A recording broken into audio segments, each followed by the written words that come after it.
Halo juragan semua, kembali lagi dengan gua Gunawan di akhir season 1 Bubur Ayam Plus episode ke-7.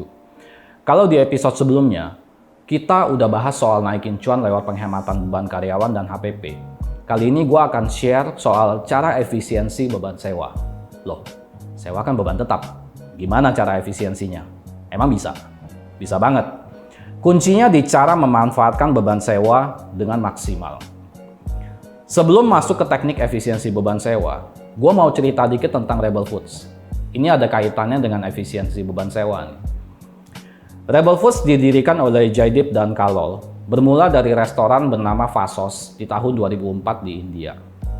Setelah jalan beberapa tahun, di tahun 2011, Vasos mendapatkan suntikan dana $5 juta. Kemudian mereka mulai berkembang pesat jadi 75 cabang yang fokus ke quick service, atau istilah lain takeaway. Salah satu yang dialami oleh Vasos, sama seperti bisnis F&B lainnya, adalah masalah lokasi. Jadi kalau satu lokasi gagal, maka sewa yang udah dikontrak jangka panjang, seluruhnya akan jadi beban, tanpa mampu menghasilkan penjualan yang cukup. Intinya, udah tahu pasti rugi nih, tapi sewa jalan terus.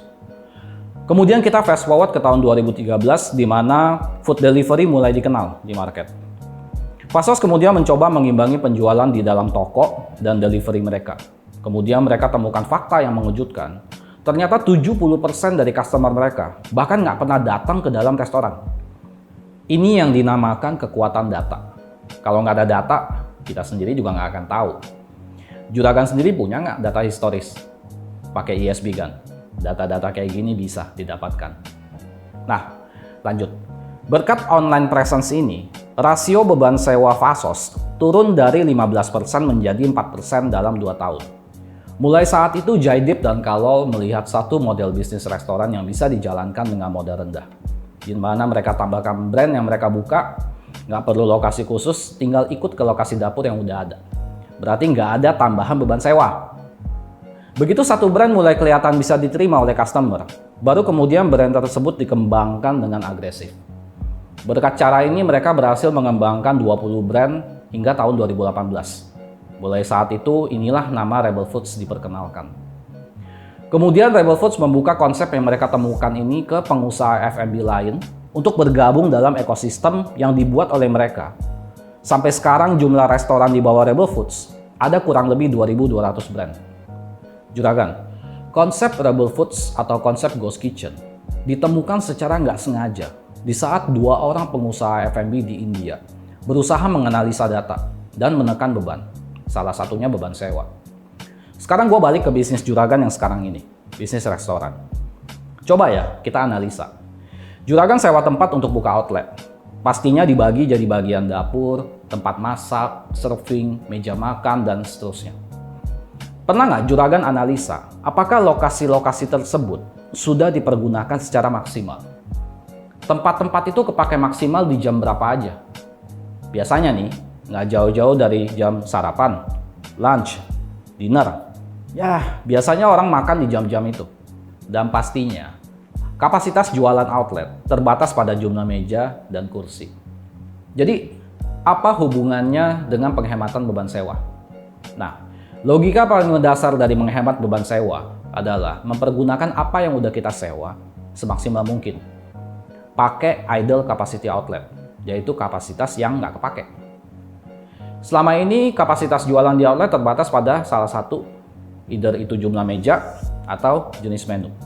Nah, kapasitas yang nggak terpakai itu bisa dipergunakan untuk melayani delivery atau catering package yang pastinya bisa dibuat dengan jenis menu yang berbeda dari yang ada di dalam buku menu yang biasanya dipesan orang di dalam restoran untuk dine-in atau take-away.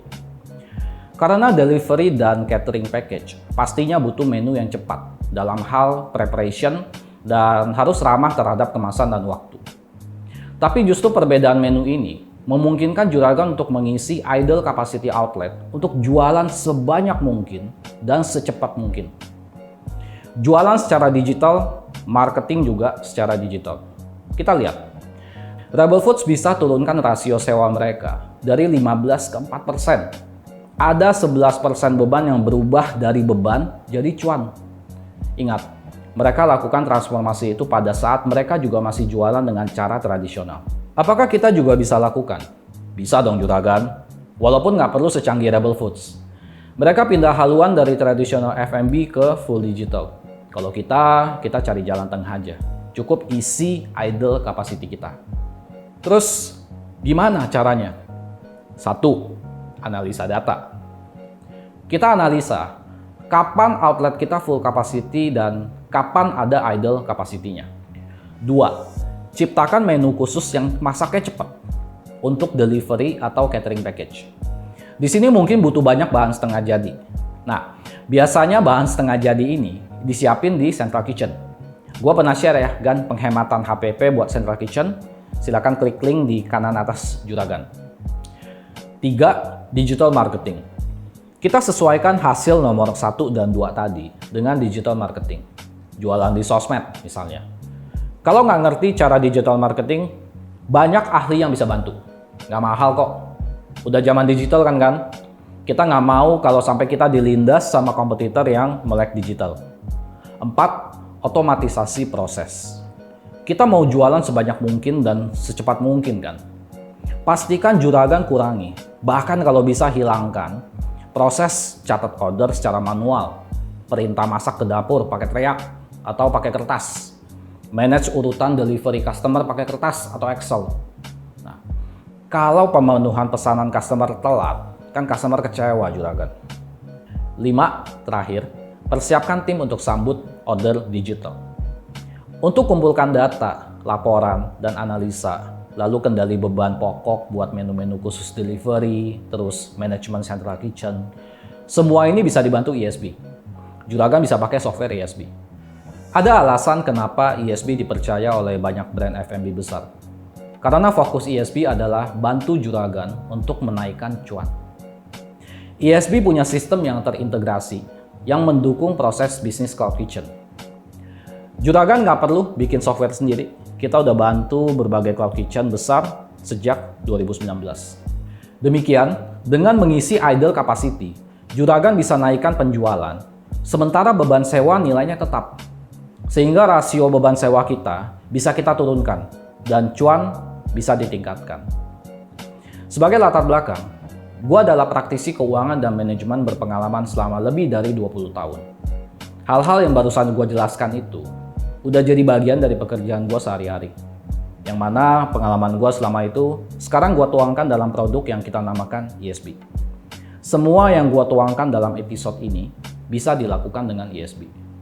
Please visit www.esb.co.id untuk berkenalan lebih jauh dengan ESB. Dengan hanya buat janji, juragan akan dibawa ke perjalanan yang menyenangkan dalam rangka meningkatkan cuan. Oke, segitu dulu juragan untuk season 1 Bubur Ayam Plus. Semoga apa yang gue share bermanfaat untuk juragan. Ketemu lagi di season selanjutnya ya. Please like, subscribe, atau tinggalkan pesan jika berkenan. Keep it simple, keep it practical, and ciao.